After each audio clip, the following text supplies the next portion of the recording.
ಕಥೆ ಕೇಳೋದಕ್ಕೆ ಸಿದ್ಧವಾಗಿ ಕುಳಿತಿರೋಂಥ ಎಲ್ಲರಿಗೂ ಸ್ವಾಗತ. ಇವತ್ತು ಬೇಡನೊಬ್ಬ ಮಹಾಕವಿಯಾದ ಕಥೆಯನ್ನು ಕೇಳೋಣ. ಹಿಂದೆ ಒಂದು ಕಾಡಲ್ಲಿ ಒಬ್ಬ ಡಕಾಯಿತ ಇದ್ದ. ಅವನ ಹೆಸರು ರತ್ನಾಕರ ಅಂತ. ದಾರಿನಲ್ಲಿ ಹೋಗುವಂತಹ ದಾರಿ ಹೋಕರನ್ನು ತಡೆದು ನಿಲ್ಲಿಸಿ ಹೆದರಿಸಿ ಅವರಲ್ಲಿದ್ದ ಹಣ ಬಂಗಾರಗಳನ್ನು ಕಿತ್ಕೊಳ್ತಾ ಇದ್ದ. ಅವ್ರು ಕೊಡೋಕ್ಕೆ ಒಪ್ಪದೇ ಇದ್ದರೆ ಅವ್ರನ್ನ ಕೊಂದುಬಿಡ್ತಿದ್ದ ಕೂಡ. ಹಾಗೆ ಡಕಾಯಿತಿ ಮಾಡಿ ಬಂದ ಹಣದಿಂದಲೇ ಈತ ತನ್ನ ತಂದೆ ತಾಯಿ ಹೆಂಡತಿ ಮತ್ತು ಮಕ್ಕಳನ್ನು ಸಾಕ್ತಾ ಇದ್ದ. ಒಂದು ಸತಿ ನಾರದರು ಅದೇ ದಾರಿನಲ್ಲಿ ಹೋಗ್ತಾ ಇರ್ತಾರೆ. ಅವ್ರಿಗೆ ಅಡ್ಡವಾಗಿ ನಿಂತು ಹೆದರಿಸ್ತಾನೆ. ನಿಮ್ಮಲ್ಲಿರುವ ಎಲ್ಲ ವಸ್ತುಗಳನ್ನು ನನಗೆ ಕೊಟ್ಬಿಡಿ ಅಂದ. ನಾರದರು ಹಾಗೆ ಆಗಲಿ, ಅದನ್ನೇನು ಮಾಡ್ತೀಯಾ ಅಂತ ಕೇಳಿದ್ರು. ರತ್ನಾಕರ ಅದನ್ನು ಮಾರ್ತೇನೆ, ಬಂದ ಹಣದಿಂದ ನನ್ನ ಸಂಸಾರವನ್ನು ಸಾಕ್ತೇನೆ ಅಂತ ಅಂದ.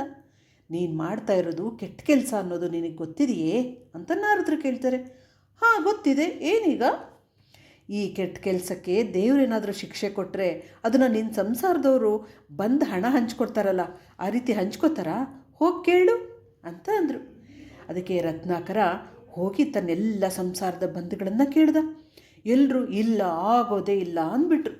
ನಾರದ್ರ ಹತ್ರ ಬಂದು ಶಿಕ್ಷೆ ಹಂಚ್ಕೊಳ್ಳೋದಕ್ಕೆ ಯಾರೂ ತಯಾರಿಲ್ಲ ಅಂತ ಅಂದ.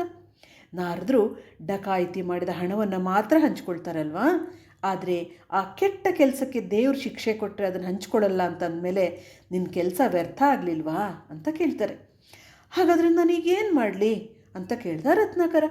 ಆಗ ನಾರದರು, ನಿನ್ನ ಈ ಕೆಟ್ಟ ದಾರಿನ ಬಿಟ್ಟುಬಿಡು, ದೇವ್ರ ಧ್ಯಾನ ಮಾಡು, ದೇವರು ಮಾತ್ರ ನಿನಗೆ ಸಹಾಯ ಮಾಡ್ತಾನೆ, ಆದ್ದರಿಂದ ಸದಾ ರಾಮ ರಾಮ ಅಂತ ಹೇಳ್ತಾ ಇರು ಅಂತ ಹೇಳಿ ಹೊರಟೋಗ್ಬಿಡ್ತಾರೆ. ನಾರದರ ಮಾತಿನಂತೆ ರತ್ನಾಕರ ರಾಮ ರಾಮ ಅಂತ ಹಗಲು ರಾತ್ರಿಯಿಂದಲೇ ಸದಾ ಜಪಿಸ್ತಾ ಕುಳಿತ್ಕೊಂಡ್ಬಿಟ್ಟ. ಒಂದೇ ಮನಸ್ಸಿಂದ ಧ್ಯಾನ ಮಾಡ್ತಿದ್ನಲ್ಲ, ಅವನ ಸುತ್ತ ಮಣ್ಣಿನ ಹುತ್ತ ಬೆಳ್ಕೊಂಡ್ಬಿಡ್ತು. ವಲ್ಮೀಕ ಅಂತಂದರೆ ಸಂಸ್ಕೃತದಲ್ಲಿ ವಲ್ಮೀಕ ಅಂದರೆ ಕನ್ನಡದಲ್ಲಿ ಹುತ್ತ ಅಂತ ಅರ್ಥ. ವರ್ಷಗಟ್ಟಲೆ ತಪಸ್ಸು ಮಾಡಿದ ನಂತರ ದೇವರು ಅವನ ಹತ್ರಕ್ಕೆ ಬಂದು, ನಿನ್ನ ತಪಸ್ಸಿಗೆ ಮೆಚ್ಚಿದ್ದೇನೆ, ನೀನು ಇನ್ನು ಮುಂದೆ ದೊಡ್ಡ ಮಹರ್ಷಿ ಎನಿಸಿಕೊಳ್ಳುತ್ತೆಯೇ, ಎಲ್ಲ ಜ್ಞಾನವೂ ನಿನಗೆ ಲಭಿಸುತ್ತದೆ ಅಂತ ಹೇಳಿ ಮಾಯ ಆಗಿಬಿಟ್ರು. ರತ್ನಾಕರ ವಲ್ಮೀಕದಲ್ಲಿ ಮುಚ್ಚಿಟ್ಕೊಂಡಿದ್ದಲ್ಲ, ಅದರಿಂದ ಹೊರ ಬಂದುಬಿಟ್ಟ. ಆ ಕಾರಣದಿಂದ ಅವನಿಗೆ ವಾಲ್ಮೀಕಿ ಅಂತ ಹೆಸರು ಬಂತು. ಮುಂದೆ ಈ ವಾಲ್ಮೀಕಿ ಮಹರ್ಷಿಗಳೇ ರಾಮಾಯಣಂ ಅಂತ ಮಹಾಕಾವ್ಯವನ್ನು ಬರೆದ್ರು.